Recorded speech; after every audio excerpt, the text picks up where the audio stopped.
video is all about sports tourism. So we are going to talk about sports tourism as one of our topics for recreation and leisure management. Now, what is sports tourism? So sports tourism includes travel to participate in a passive sports holiday or active sports holiday.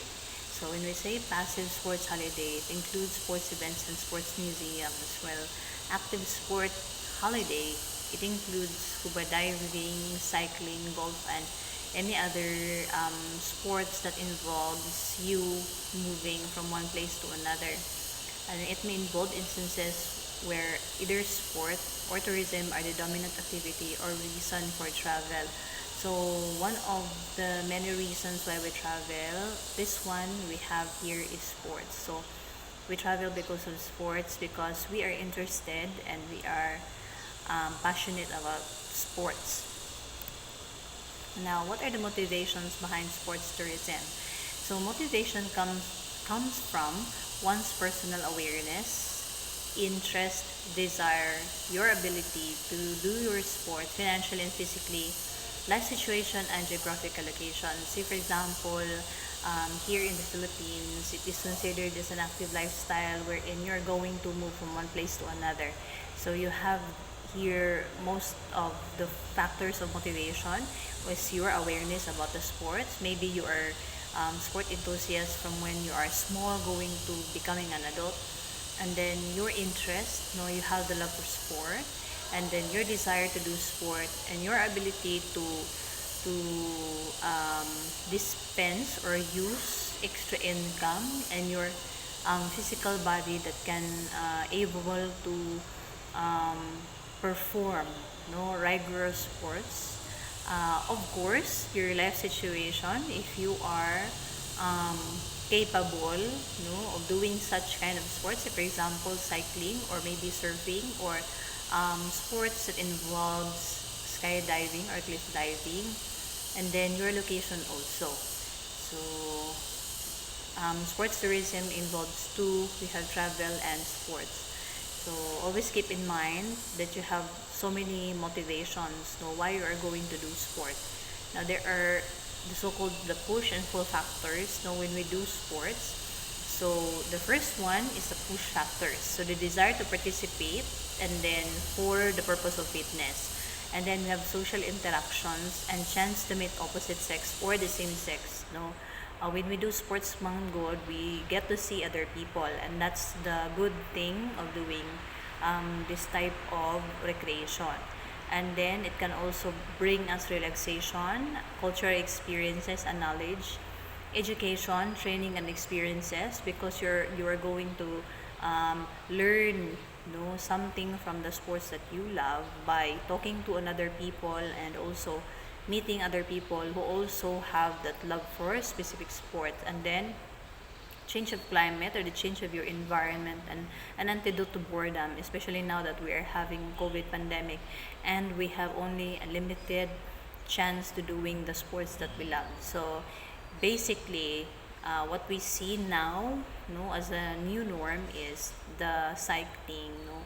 So people have to buy bikes for the purpose of maybe they are bored, so they want to try cycling.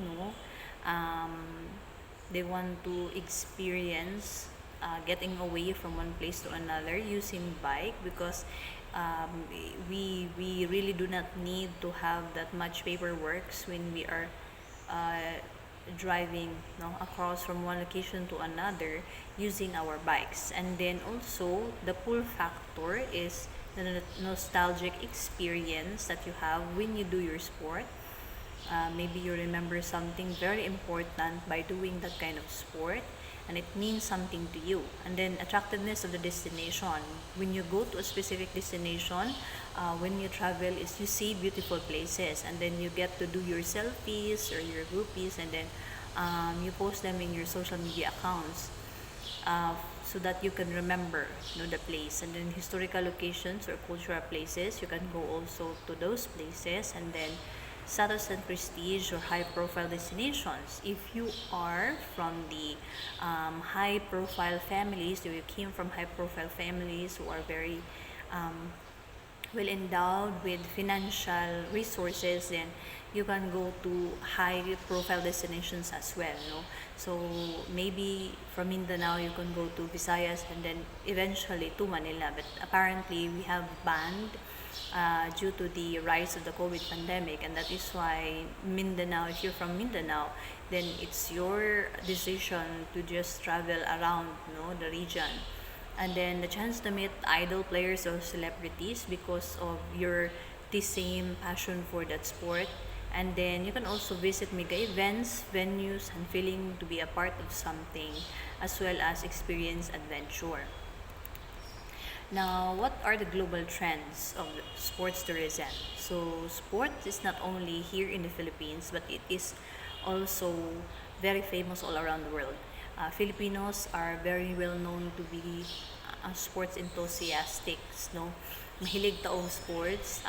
Me, myself, and I also has a sport, but then I am not really that active. So I'm a passive type of person who really loves to stay at home, no, do my workout instead of doing a type of sport. But then some of my friends, a group of friends, no, want to experience cycling. So I want to experience also how to do biking, no, outside my comfort zone.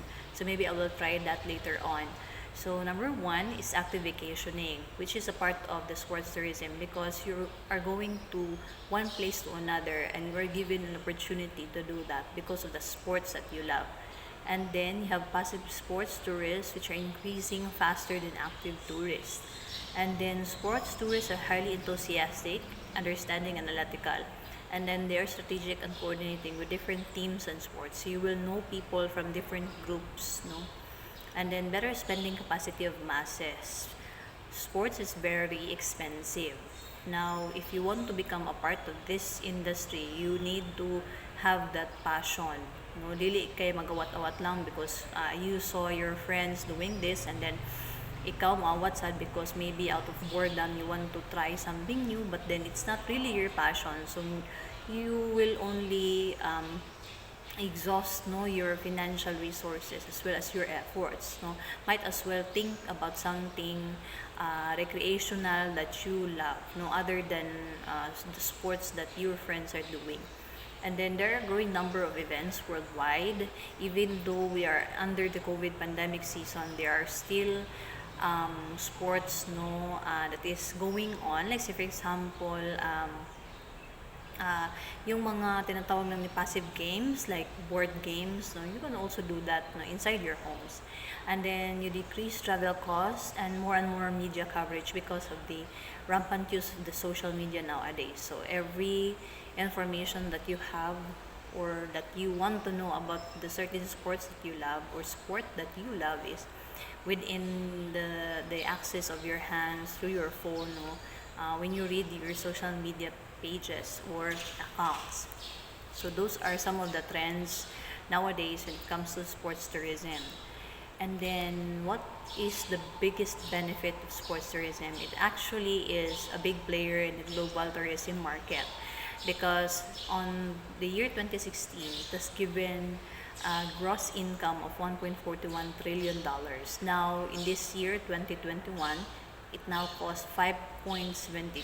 So it has a growth rate of 41% in just 4 years, no? So just imagine that from 2016 it's only 1 trillion, but now 2021 it's 5 trillion. And we are talking about trillion here, we're not talking about million. So it is actually taking a bigger percentage or rate when it comes to the industry, no? The hospitality industry, by the way. So recreation and leisure is actually not only just a small part of the industry, but it's actually taking place na, no, as one of the active key role players, no, in the tourism market. So the characteristics of sports tourists, we have two. So the allocentric and the psychocentric. We already know what these two terms are. So the allocentric, they are much more desirable and they want to be just so, adventurous. No, rather they are adventurous. Whereas the psychocentric loves to do travel to familiar places. So the allocentric sport tourists more frequent travel, and then they are venturesome. They have self-confidence, they are less inhibited, and they do not want to stay at home all the time, less anxious, they're not scared, and then they travel by various means to spend more money. So if you are that type of tourist, nor sport tourist, you are very well endowed with financial resources and of course extra time, because as I've said before during our past discussions, recreation needs extra time and indispensable income, meaning extra money, so that you can use it when you travel. If you are an allocentric, then you might as well categorize yourself as that. But then we have the other type of tourist. We have the psychocentric. They do less travel, they are less venturesome, they do not want to do adventure that much, they have less self-confidence, no, and then they're more inhibited. They want to stay on places that are familiar, and they want to select places that are safe. They do not want to do recreational things that they think is dangerous for them, no? Or dili sila ganahan mag-spend og daghan kayo just for the sake of traveling. So say for example, you've been to the floating cottage of Bacolod, so you see that it's safe and it's closer to your home, and then you spend less. That is why you are going to spend your time there, your holidays there, time and time again. You are going to be categorized as a psychocentric. Okay, and then going to the key role players in sports tourism, these people are very important because without these people, there is no sports tourism.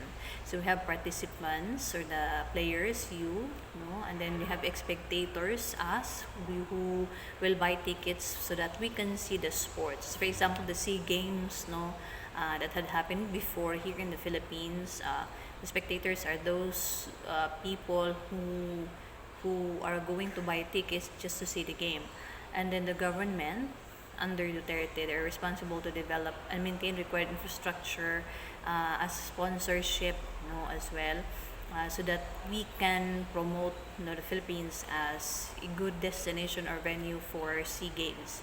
And then the communities or the stakeholders around, you know, they endure all the inconvenience because it's very traffic at that time, and then also there might be guidelines on what they should do during the arrival of the players. And then we have also sponsors or outside sponsors who help for capital investments during the game. And then we have volunteers, officials during the game, and then organizers who are helping with one another so that they can advertise the game well. And then the media, which helps promote the events, you know, through the social media platforms that we have. So we have the Facebook, we have the Instagram, we have Twitter, Viber, no, WhatsApp, so any other social media accounts, maybe YouTube channel also, where they can promote the games. No, if you have seen the SEA Games before, it's a very successful event. No, and I am really proud to just see the Philippines doing this such event because it only means the economy of the Philippines is growing, no, under the leadership of President Duterte, of course. And then we have major sports destinations. We have built sports attractions in Barcelona, the Camp Nou, the Wembley Stadium in UK, and the Bird's Nest in Beijing, China. And then for nature-based sports, we have the Holmenkollen in Norway and in Bali, Indonesia. And these places are very well known for being participated, no, in the sports tourism. Philippines is still working, and eventually, during the COVID pandemic, the tourism really went downhill because of the cases. But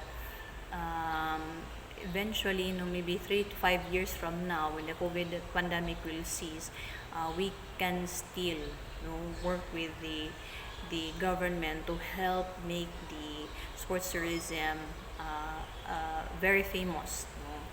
And then the impacts of tourism on host community. So we have economic impacts, which involves development of infrastructure, and it creates new jobs and open new employment opportunities. And then we have social impacts, positive, both positive and negative. For social impacts, we have entertainment for the community and family togetherness. And then for the negative ones, there might be violence between host and the visitors, no? Because we invite people from different countries and different races come here. So for example, here in the Philippines, there might be problems, but nonetheless, we still need to work things out with the other races so that there will be no problems. And then for physical environmental impacts, number one is overcrowded, noise and pollution. But with due management and organization, we can prevent these.